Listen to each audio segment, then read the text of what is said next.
Guys পিকের জায়গায় আমি একটু বাজার সদাই করতেছিলাম। তো বাজার সদাই করতে করতে দেখি একটা ছেলে আমার উপরে 10 গ্রামের একটা ড্যামেজ দিয়ে দেয়। তো আমি 5 ইঞ্চি একটা দেওয়াল মেরে দিলাম আমার সামনে। তারপর ওই ছেলেটার বিচের উপরে একটা টোকা দিয়ে ঠাস করে ওকে অজ্ঞান করে দিলাম। তো তারপর আমি এই জায়গায় আরেকটু বাজার সাথে তারপরে দেখি আরেকটা ছেলে আমার 10 গ্রামের একটা ড্যামেজ দিয়ে দেয়। তো তারপরে 5 ইঞ্চির একটা ওয়াল মারি আমার সামনে।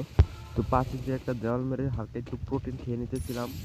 তো প্রোটিন খেয়ে যেই একটু সামনের দিকে আগাইতেছিলাম, পরে আরেকটা ছেলে আমাকে 50 গ্রামের একটা ড্যামেজ দিয়ে দেয়। তো তারপরে ছেলেটা আমার দিকে রাশ করতেছিল, ছেলেটাকে আমি ঠাস করে একটা বিচির উপরে থাবর দিয়ে ঠাস করে ওকে অজ্ঞান করে দিই। তো অজ্ঞান করে ওকে লুট বক্স বানিয়ে দিই। তো ওই জায়গায় আমার একটা এলিয়েনের অদৃশ্য শক্তি খাটিয়ে আমি একটা দৌড় দিই। তারপর এই জায়গায় আর একটা হাড়গোড় থেকে একটু লুটপাট করতেছিলাম, বাজার সদাই করতেছিলাম। তারপর প্রায় 1 যুগ পরে পিকে যে সুপার শপটা আছে ওখানে আমি একটু কেনাকাটা করতে চাই। তো তখন দেখি দুটো ছেলে জায়গায় খেলা করতেছে, একটা বিচির উপরে টোকা দিয়ে অজ্ঞান করে দিই। তারপর ওর ভাই আমার উপরে আশ করে দেয়, ওকে একটা থাবর দিয়ে লুট বক্স বানিয়ে দিই।